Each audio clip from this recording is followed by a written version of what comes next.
Weirs MS Excel లో employees యొక్క salary calculation అనేది ఏ విధంగా ఉంటుంది? బేసిక్ గా ఎలా క్యాలిక్యులేషన్ చేస్తాం, అడ్వాన్స్డ్ గా ఏ విధంగా చేస్తాం, కండిషన్స్ ప్రకారంగా ఎలా క్యాలిక్యులేషన్ చేస్తాం, శాలరీ ఇంక్రిమెంట్స్ ప్రకారంగా ఎలా చేస్తాం అనేది స్టెప్ బై స్టెప్ ఇప్పుడు మనం నేర్చుకుందాం.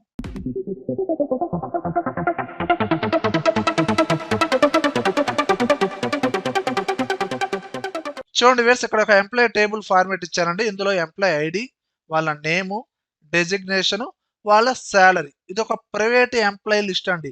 ఇక్కడ శాలరీ ఎంతైతే ఉందో ఆ శాలరీ వాళ్ళ చేతికి వచ్చేస్తుంది. ఇది నార్మల్ గా కాలం వైజ్ గా ఎలా ఎంటర్ చేయాలో ఆల్రెడీ మనకు తెలుసు. ఇందులో ఎలాంటి క్యాలిక్యులేషన్ వర్క్ ఉండదు. అలాగే గవర్నమెంట్ ఎంప్లాయీ శాలరీ టేబుల్ అనేది ఒకసారి చూడండి. ఇక్కడ ప్రీవియస్ శాలరీ టేబుల్ లో చూసినట్టే ఎంప్లాయీ ఐడి ఇచ్చాను, employee name, designation and basic salary ఇచ్చానండి. గవర్నమెంట్ ఎంప్లాయీస్ ప్రకారంగా వాళ్ళ శాలరీలో బేసిక్ శాలరీ కాకుండా ఇంకా అడిషనల్ గా ఎలివెన్సెస్ ఉంటాయండి. ఓకేనా? అంటే వాళ్ళ శాలరీ కాకుండా ఎక్స్ట్రాగా ఇచ్చే అమౌంట్స్ ఉంటాయండి. మరి ఆ అమౌంట్స్ అనేది డైరెక్ట్ గా ఇచ్చానా అంటే ఇక్కడ ఆల్రెడీ ఫీల్డ్ నేమ్ లోనే ఎలివెన్సెస్ లోనే ఎంత అనేది ఇక్కడ ఇచ్చాను చూడండి. 18% ఆన్ బేసిక్. వాళ్ళ బేసిక్ శాలరీలో నుంచి 18% అమౌంట్ అనమాట. అంటే ఇక్కడ ఎంప్లాయీస్ కి ఒక్కొక్కరికి ఒక్కో బేసిక్ శాలరీ ఉందండి. దాన్ని బట్టి ఇక్కడ అలవెన్సెస్ అనేది చేంజ్ అయిపోతా ఉండిద్ది. ఓకేనా? ఇక్కడ ఫార్ములా ఎలా అప్లై చేస్తాం చూడండి. Equal to basic salary reference గా తీసుకున్నాను ఇంటూ 18%. మన కీబోర్డ్ లో డైరెక్ట్ గా పర్సంటేజ్ సింబల్ ఉంటుందండి, అలా ఇవ్వండి. లేదా బై 100 ఇలా అయినా ఇవ్వచ్చు. అలా కాకుండా డైరెక్ట్ గా పర్సంటేజ్ సింబల్ ఇవ్వండి. ఎంటర్ ప్రెస్ చేయండి. ఇదిగోండి డైరెక్ట్ గా ఫస్ట్ ఎంప్లాయీ పర్సన్ది 12,000 అమౌంట్ లో 18% అమౌంట్ క్యాలిక్యులేషన్ చేస్తే మనకి ఎంత వచ్చిందండి? 2160 ఆటోమేటిక్ వచ్చింది. ఇప్పుడు ప్రతి ఎంప్లాయీకి అలవెన్సెస్ అనేది సేమ్ పర్సంటేజ్ కాబట్టి ఆ ఫార్ములాని ఫ్రీ హ్యాండిల్ తో డ్రాగ్ చేయండి లేదా డబుల్ క్లిక్ చేయండి. లాస్ట్ ఎంప్లాయీ దాకా ఆటోమేటిక్ గా క్యాలిక్యులేషన్ వర్క్ జరుగుతుంది. ఓకేనా? ఒక్కొక్కరికి ఒక్కో అలవెన్సెస్ అమౌంట్ వచ్చింది చూడండి. మరి నెక్స్ట్ కాలంలో ఏముందండి? గ్రాస్ టోటల్ శాలరీ అండి. అది ఎలా క్యాలిక్యులేషన్ చేస్తామండి? వాళ్ళ బేసిక్ శాలరీ ప్లస్ ఎక్స్ట్రాగా ఇచ్చే అమౌంట్ అలవెన్సెస్. ఓకేనా? ఈక్వల్ టు బేసిక్ శాలరీని రిఫరెన్స్ గా తీసుకున్నాను ప్లస్ అలవెన్సెస్ ని రిఫరెన్స్ గా తీసుకోండి. ఎంటర్ ప్రెస్ చేయండి. ఇదిగోండి వాళ్ళ టోటల్ శాలరీ వచ్చిందండి. ఇది చేతికి వచ్చే శాలరీ కాదండి, వాళ్ళ టోటల్ శాలరీ, గ్రాస్ శాలరీ. ఇందులో నుంచి వాళ్ళకి డిడక్షన్స్ ఉంటాయండి, కొన్ని తీసేస్తారు. అవి ఎంత చెప్పాను? బ్రాకెట్ లో ఇచ్చాను చూడండి. 12% ఆన్ గ్రాస్ అన్నానండి. గ్రాస్ లో నుంచి వాళ్ళకి 12% అమౌంట్ ని డిడక్ట్ చేయాలండి. దీనికి నేను క్యాలిక్యులేషన్ ఎలా చేస్తున్నాను? ఈక్వల్ టు గ్రాస్ సెల్ని రిఫరెన్స్ గా తీసుకున్నాను ఇంటూ 12%. ఎంటర్ ప్రెస్ చేయండి. మనకి డిడక్షన్స్ అమౌంట్ వచ్చిందండి. అండ్ నెక్స్ట్ కాలంలో ఏముందండి? ఫైనల్ గా నెట్ శాలరీ. ఇప్పుడు చేతికి వచ్చే శాలరీ అనేది క్యాలిక్యులేషన్ చేయాలండి. ఇక్కడ ఆల్రెడీ ఇచ్చాను కదా, చేతికి వచ్చే శాలరీ, నెట్ శాలరీ ఎలా క్యాలిక్యులేషన్ చేస్తాం? ఈక్వల్ టు వాళ్ళ గ్రాస్ శాలరీ నుంచి, టోటల్ శాలరీ నుంచి మైనస్ డిడక్షన్స్ ఎంతైతే ఉందో ఆ సెల్ ని రిఫరెన్స్ గా తీసుకున్నాను. ఎంటర్ ప్రెస్ చేయండి. ఇదిగోండి నెట్ శాలరీ వచ్చింది. అండ్ ఈ డెసిమల్ వాల్యూస్ వచ్చినాయండి. ఈ సెల్స్ ని సెలక్షన్ చేసి డెసిమల్ వాల్యూస్ అవసరం లేదనుకుంటే మీరు హోమ్ ట్యాబ్ లో మనకి నెంబర్ ట్యాబ్ లోనే డిక్రీజ్ డెసిమల్ ఆప్షన్ ఉంటుందండి, డిక్రీజ్ చేయండి. 0.5 కన్నా ఎక్కువ ఉంటే ఆటోమేటిక్ గా 1 రూపీ యాడ్ అవుతుందండి. ఓకేనా? కావాలంటే చూడండి, ఇక్కడ 12,460.8 ఉందండి. ఎప్పుడైతే డిక్రీజ్ చేశానో 12,461 రూపీస్ వచ్చింది. ఓకేనా? ఇప్పుడు ప్రతి ఒక్కరికి మనకి గ్రాస్, డిడక్షన్స్, నెట్ సాలరీ రావాలి కాబట్టి ఆ సెల్స్ మొత్తాన్ని సెలక్షన్ చేసి డైరెక్ట్ గా ఫిల్ హ్యాండిల్ డబుల్ క్లిక్ చేయండి. ఆల్ ఎంప్లాయీస్ కి ఆటోమేటిక్ గా క్యాలిక్యులేషన్ అనేది జరిగిందండి. ఓకేనా? అండ్ ఇక్కడ మెయిన్ పాయింట్ ఏంటంటే ఇక్కడ ఎలవెన్సెస్ అన్నామండి, ఎక్స్ట్రాగా ఇచ్చే అమౌంట్స్. ఎలవెన్సెస్ ఏందండి? అలానే డిడక్షన్స్ ఏందండి అంటే ఆ ఫార్మేట్ ఒకసారి చూడండి. ప్రీవియస్ టేబుల్ ఫార్మేట్ లో ఉన్నట్టే మనకి ఇక్కడ employee name, designation, basic salary ఉంది. అలానే ప్రీవియస్ గా ఎలవెన్సెస్, గ్రాస్ ఫైండ్ అవుట్ చేసాం. దాన్ని బేస్ చేసుకుని డిడక్షన్స్, నెట్ శాలరీని ఫైండ్ అవుట్ చేసాం. కానీ ఇక్కడ ఎలవెన్సెస్ అనేది క్లియర్ గా ఇచ్చాను చూడండి. Allowances HRA house rent allowances, TA travelling allowances, MA medical allowances. అలానే కొన్ని కొన్ని సెక్టర్స్ లో, గవర్నమెంట్ సెక్టర్స్ లో ఈ డిఏ అని ఇలా చాలా ఎలవెన్సెస్ ఉంటాయండి. మీరు చేసే ఫరంలో అక్కడ ఉన్న ఎలవెన్సెస్ ని బట్టి వాటిని మీరు యాడ్ చేసుకోండి. వాటికి ఎంతైతే పర్సంటేజ్ ఇచ్చారో దాన్ని బట్టి క్యాలిక్యులేషన్ చేయండి. అలానే డిడక్షన్స్ అయినా అంతేనండి. IT, income tax, PF, provident fund, LIC, ఇవన్నీ డిడక్షన్స్. ఇవన్నీ మన గ్రాస్ సాలరీ నుంచి కటింగ్లు ఉంటాయండి. వీటికి కూడా పర్టికులర్ పర్సంటేజ్ లెవెల్స్ ఇచ్చాను చూడండి. హెచ్ఆర్ఏ ఎంత అన్నాము 7% ఆన్ బేసిక్. ఇక్కడ జస్ట్ ఓన్లీ బేసిక్ శాలరీ మాత్రమే ఉంటుందండి. ఆ బేసిక్ శాలరీని బట్టే టోటల్ గా మనకి అలవెన్సెస్ గ్రాస్ ఈ బేసిక్ శాలరీని బట్టి ఈ మొత్తం క్యాలిక్యులేషన్ చేయాలండి. ఓకేనా? ఇప్పుడు హెచ్ఆర్ఏ ఫైండ్ అవుట్ చేయాలి. Equal to basic salary reference గా తీసుకున్నాను ఇంటూ హెచ్ఆర్ఏ ఎంత అన్నాను 7%. ఎంటర్ ప్రెస్ చేయండి. హెచ్ఆర్ఏ వచ్చింది. అలానే step by step single employee person కనుక్కుందాం. Travelling allowances equal to basic salary into travelling allowances ఎంత అన్నానండి 9%. 9%. అలానే medical allowances equal to basic salary into 12% on basic. ఈ మొత్తం ఎలిమెంట్సెస్ అండి. ఈ మొత్తాన్ని యాడ్ చేస్తే టోటల్ ఎలిమెంట్సెస్ అనేది ఇక్కడ ఫైండ్ అవుట్ చేయాలి. అంటే మీరు డైరెక్ట్ గా equal to sum open braces ఈ ఎలిమెంట్సెస్ మొత్తాన్ని సెలక్షన్ చేయండి. క్లోజ్ చేయండి. ఎంటర్. ఇదిగోండి టోటల్ ఎలిమెంట్సెస్ వచ్చేసినాయి. ఈ మొత్తం కలిపి మనం గ్రాస్ శాలరీ ఫైండ్ అవుట్ చేయాలి. ఓకేనా? మీరు సపరేట్ గా ఇక్కడ ఎలిమెంట్సెస్ కి సపరేట్ కాలం తీసుకున్నారు కాబట్టి మీరు డైరెక్ట్ గా ఎలా చేస్తారు equal to basic salary plus allowances cell ని రిఫరెన్స్ గా తీసుకుంటారు. ఒకవేళ మీకు ఎలివెన్సెస్ కాలం లేదనుకోండి ఏం చేస్తారు equal to basic salary plus HRA plus TA plus MA ఈ మొత్తాన్ని రిఫరెన్స్ గా తీసుకున్నారు. ఎంటర్ ప్రెస్ చేశారు. అప్పుడు కూడా ఆటోమేటిక్ గా గ్రాస్ శాలరీ వస్తుంది. ఓకేనా? ఏదైనా ఒకటేనండి. Equal to basic salary plus allowances. Previous గా చెప్పినట్టు ఈ గ్రాస్ శాలరీని బేస్ చేసుకొని మనం డిటెక్షన్స్ అనేది ఫైండ్ అవుట్ చేస్తాం. ఇక్కడ కూడా ఇండివిజువల్ గా ఇచ్చానండి. వాటికి కూడా పర్సంటేజ్ లెవెల్స్ ఇచ్చాను. ఐటీ ఎంత ఇచ్చాను వాళ్ళ గ్రాస్ శాలరీలో నుంచి 6% ఈక్వల్ టు గ్రాస్ శాలరీని రిఫరెన్స్ గా తీసుకున్నాను ఇంటూ 6%. ఓకేనా? అలానే provident fund equal to gross salary into 5.5%. అలానే LIC equal to gross salary into LIC 13% అండి. అండ్ డిటెక్షన్స్ మొత్తాన్ని యాడ్ చేయాలి కదండి. ఇవన్నీ డిటెక్షన్స్ కదండి. ఓకే డైరెక్ట్ గా ఫార్ములా అప్లై చేస్తున్నాను. Equal to sum open braces deduction cells మొత్తాన్ని సెలక్షన్ చేశాను. క్లోజ్ చేయండి. ఎంటర్ ప్రెస్ చేయండి. సెలక్షన్ చేసినప్పుడు జాగ్రత్త చేయండి. పొరపాటున గ్రాస్ ని సెలక్షన్ చేయకండి. ఓన్లీ డిటెక్షన్స్ మాత్రమే సెలక్షన్ చేయండి. అండ్ ఫైనల్ గా నెట్ శాలరీ ఫైండ్ అవుట్ చేయాలండి. Equal to gross salary total salary minus ఇక్కడ ఆల్రెడీ డిటెక్షన్స్ మొత్తాన్ని యాడ్ చేశాం కదండి. ఆ సెల్ ని రిఫరెన్స్ గా తీసుకోండి. ఎంటర్. ఈ విధంగా సింగిల్ ఎంప్లాయీది ఇండివిజువల్ గా అలవెన్సెస్ డిటెక్షన్స్ మొత్తాన్ని మనం క్యాలిక్యులేషన్ చేసాం. ఇక్కడ ఈ బేసిక్ శాలరీని బట్టి హెచ్ఆర్ఏ టిఏ ఎంఏ ఎలివెన్సెస్ మొత్తాన్ని క్యాలిక్యులేషన్ చేసాం. ఈ మొత్తాన్ని కలిపి గ్రాస్ ని ఫైండ్ అవుట్ చేసాం. ఈ గ్రాస్ ని బేస్ చేసుకొని డిటెక్షన్స్ ని ఫైండ్ అవుట్ చేసాం. ఈ మొత్తాన్ని కలిపి ఫైనల్ గా నెట్ శాలరీని ఫైండ్ అవుట్ చేసాం. అండ్ డెసిమల్ వాల్యూస్ అవసరం లేదనుకుంటే ఆ సెల్స్ మొత్తాన్ని సెలక్షన్ చేసి డిక్రీజ్ డెసిమల్ ఈ ఆప్షన్ యూజ్ చేయండి. ఇంకా రిమైనింగ్ ఎంప్లాయీస్ మొత్తాన్ని క్యాలిక్యులేషన్ చేయాలంటే ఫార్ములా అప్లై చేసిన సెల్స్ మొత్తాన్ని సెలక్షన్ చేసి ఫిల్ హ్యాండిల్ ని డబుల్ క్లిక్ చేయండి. టోటల్ ఎంప్లాయీ లిస్ట్ అనేది వచ్చేస్తుంది. అంటే మీరు డైరెక్ట్ గా రూపీ సింబల్స్ కూడా యాడ్ చేయాలంటే డైరెక్ట్ షార్ట్ కట్ Ctrl+Shift+4. ఇప్పుడు కండిషన్స్ ప్రకారంగా శాలరీ క్యాలిక్యులేషన్ ఎలా చేయాలో చూడండి.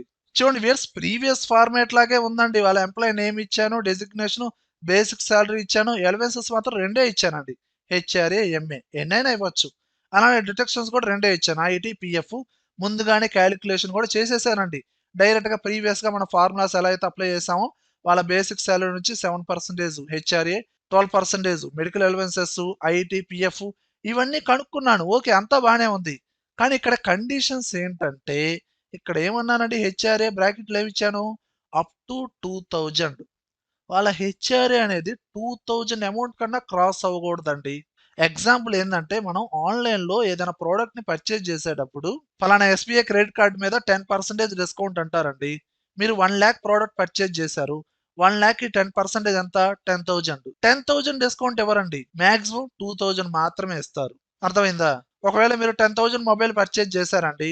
దానికి 10% వేస్తే ఎంత అండి 1,000. అప్పుడు క్యాలిక్యులేషన్ నార్మల్ గానే జరుగుతుంది. కానీ మాక్సిమం 2000 మాత్రమే ఉంటుంది. అలా ఇక్కడ మనం హెచ్ఆర్ఏ క్యాలిక్యులేషన్ జరిగింది 7%. వాళ్ళ బేసిక్ శాలరీలో నుంచి 7% క్యాలిక్యులేషన్ జరిగింది. కానీ ఇక్కడ హెచ్ఆర్ఏ ఎలా వచ్చిందండి కొందరికి 3150 వచ్చింది. అలానే 2870 వచ్చింది. కానీ ఇక్కడ నేనేమన్నానండి అప్ టు 2000 లోపు ఉంటే క్యాలిక్యులేషన్ జరగాలి. కానీ ఎక్కడైతే మీకు హెచ్ఆర్ఏ క్యాలిక్యులేషన్ జరిగి 2000 క్రాస్ అయిందో అక్కడ 2000 మాత్రమే ఉండాలండి. 2000 అనేది దాటకూడదు.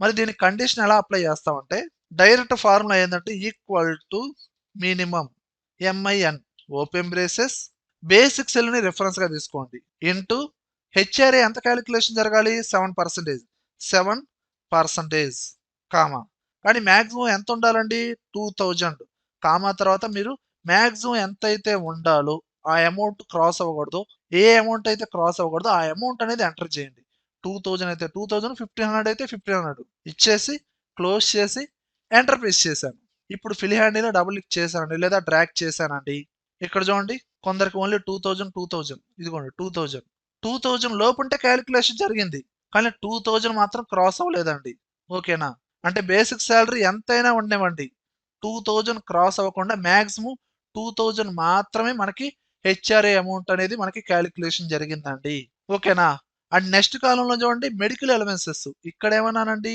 వాళ్ళ బేసిక్ శాలరీ నుంచి 12% ఆల్రెడీ క్యాలిక్యులేషన్ చేసాం ఓకే కానీ ఇక్కడ కండిషన్ ఏంటంటే మినిమం ప్రతి ఒక్కరికి 2300 ఉండాలండి 2300 కన్నా ఎక్కువ ఉంటే అంటే వాళ్ళ బేసిక్ శాలరీ ఎక్కువ ఉంటే క్యాలిక్యులేషన్ జరగనివ్వండి ఎంతైతే అమౌంట్ రావాలో అంత వస్తుందండి ఓకే కానీ ప్రతి ఒక్కరికి మెడికల్ అలవెన్సెస్ అనేది 2300 ఉండాలండి కానీ ఇక్కడ ఫస్ట్ పర్సన్ కి 1500 ఉందండి ఒకరికి 1380 ఉంది 2160 ఉంది కానీ వాళ్ళ బేసిక్ శాలరీ ఎంతైనా ఉండేవండి మినిమం 2300 ఉండాలి దానికన్నా క్రాస్ అయితే క్యాలిక్యులేషన్ జరిగి అంత ఆటోమేటిక్ గా వచ్చేసేయాలి ఓకేనా మరి దీనికి ఫార్ములా ఎలా అప్లై చేస్తాం చూడండి equal to max maximum formula first 3 characters use చేయండి ఓపెన్ బ్రేసెస్ క్యాలిక్యులేషన్ ఎలా జరగాలండి వాళ్ళ basic salary into 12% comma minimum ఎక్కడి నుంచి స్టార్ట్ అవ్వాలండి 2300 ఇలా ఇచ్చేసి క్లోజ్ చేయండి ఎంటర్ ప్రెస్ చేయండి ప్రీవియస్ గా క్యాలిక్యులేషన్ జరిగితే 1500 ఉంది కానీ ఇక్కడ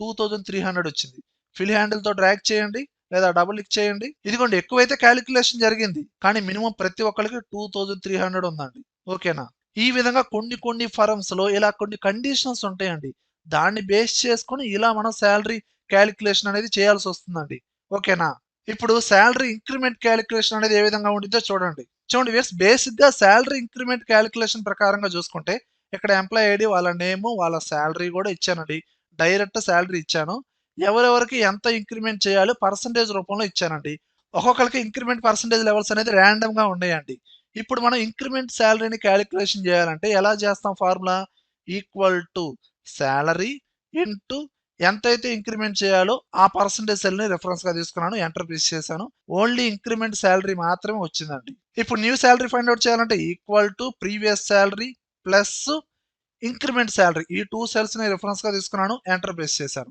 ఓకే ప్రెసెంట్ శాలరీ వచ్చింది ఓకే ఈ 2 సెల్స్ ని సెలెక్షన్ చేసి ఫిల్ హ్యాండిల్ ని డబుల్ క్లిక్ చేశాను ప్రతి ఎంప్లాయ్ కి ఆటోమేటిక్ గా క్యాలిక్యులేషన్ అనేది జరిగింది ఓకే ఇది నార్మల్ గా బేసిక్ గా చేసే పద్ధతి ఇక్కడ మీరు ఏం చేస్తారంటే ఇంక్రిమెంట్ శాలరీకి ఎక్స్ట్రాగా కాలం తీసుకున్నారండి ఇలా ఎక్స్ట్రా కాలం తీసుకోకుండా చూడండి ఇక్కడ నేను ఎక్స్ట్రా కాలం తీసుకోవాలా డిఫరెంట్ పర్సంటేజ్ లెవెల్స్ ఉన్నాయి డైరెక్ట్ గా ఫార్ములా ఎలా అప్లై చేస్తాను చూడండి ఈక్వల్ టు వాళ్ళ శాలరీని రిఫరెన్స్ గా తీసుకోండి ఇంటూ ఓపెన్ బ్రేసెస్ 1 ప్లస్ అంటే ఈ న్యూ శాలరీలో ప్రీవియస్ శాలరీ యాడ్ అవ్వాలి ఎక్స్ట్రాగా వాళ్ళ ఇంక్రిమెంట్ శాలరీ కూడా యాడ్ అవ్వాలి కదండి 1 ప్లస్ ఎంతండి ఇంక్రిమెంట్ శాలరీ 20% ఆ సెల్ ని రిఫరెన్స్ గా తీసుకోండి అంటే 1 ప్లస్ 20% 12,000 ప్లస్ అండ్ 12,000 లో 20% ఈ విధంగా ఇచ్చేసి క్లోజ్ చేసి ఎంటర్ ప్రెస్ చేయండి ఈ విధంగా న్యూ శాలరీ వచ్చేస్తుంది సపరేట్ గా ఇంక్రిమెంట్ శాలరీని క్యాలిక్యులేషన్ చేయాల్సిన అవసరం లేదండి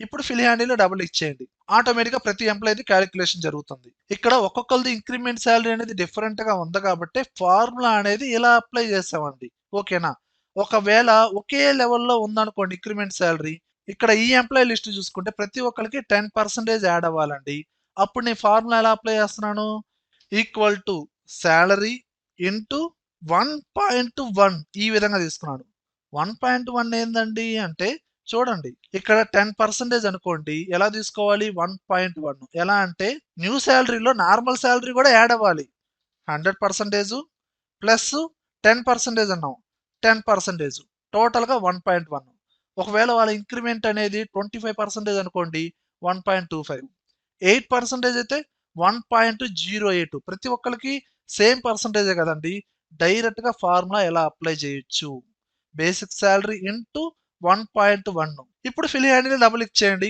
ప్రతి ఎంప్లాయీకి ఆటోమేటిక్గా క్యాలిక్యులేషన్ జరుగుతుంది. కానీ ఇక్కడ కూడా ఈ టేబుల్ ఇంకా షార్ట్ గా క్రియేట్ చేయొచ్చండి. మనం ఇక్కడ న్యూ శాలరీని సపరేట్ కాలంలో తీసుకున్నాం. మనం ప్రీవియస్ గా స్టార్టింగ్ లో ఇంక్రిమెంట్ శాలరీని సపరేట్ కాలంలో తీసుకున్నాము. న్యూ శాలరీని సపరేట్ కాలంలో తీసుకున్నాం. ఇంక్రిమెంట్ శాలరీ కాలం లేకుండా న్యూ శాలరీకి సపరేట్ కాలం తీసుకున్నాం. ఇప్పుడు మనం ఏం చేద్దాం అంటే ప్రీవియస్ శాలరీ కాలంలోనే ఆటోమేటిక్గా క్యాలిక్యులేషన్ చేయొచ్చు. ఫర్ ఎగ్జాంపుల్ ఇక్కడ డైరెక్ట్ గా ఎంప్లాయ్ ఐడి ఇచ్చాను, నేమ్ ఇచ్చాను, ప్రీవియస్ శాలరీ మాత్రమే ఉందండి. వాళ్ళ ఇంక్రిమెంట్ శాలరీ ఎంతైతే ఉందో డైరెక్ట్ గా యాడ్ చేశాను ఇక్కడ 1.1. ఒకవేళ 8% 1.08 ఈ విధంగా ఇచ్చాను. ఇప్పుడు ఏం చేస్తున్నానంటే ఇప్పుడు డైరెక్ట్ గా 1.1 ఉన్న సెల్ ని సెలక్షన్ చేసి కాపీ చేశాను, కంట్రోల్ C. ఈ ప్రీవియస్ శాలరీ ఉన్న డేటా మొత్తాన్ని సెలక్షన్ చేసి పేస్ట్ స్పెషల్లోకి వెళ్ళండి. ఇక్కడ ఆపరేషన్లో మల్టిప్లై ఈ రేడియో బటన్ని సెలక్షన్ చేసి ఓకే ప్రెస్ చేయండి. ఆటోమేటిక్గా అదే కాలంలో క్యాలిక్యులేషన్ అనేది జరుగుతుందండి. ఓకేనా? మీకు సపరేట్ కాలం అవసరం లేదు, అదే కాలంలో చేయాలనుకుంటే ఈ పద్ధతి వాడండి. లేదా ప్రీవియస్ శాలరీ కావాలి అండ్ ప్రెజెంట్ శాలరీ కూడా కావాలి అనుకుంటే మీరు ఈ ఫార్మేట్ యూజ్ చేయండి. ఓకేనా? వ్యూయర్స్, ఈ వీడియోలో కంటెంట్ ఉంటేనే లైక్ చేయండి. అలానే కంప్యూటర్స్ అడ్డా ఛానల్ని సబ్స్క్రైబ్ చేసుకోకపోతే వెంటనే సబ్స్క్రైబ్ చేయండి. పక్కనే ఉన్న బెల్ ఐకాన్ని ప్రెస్ చేయండి. Thank you very much.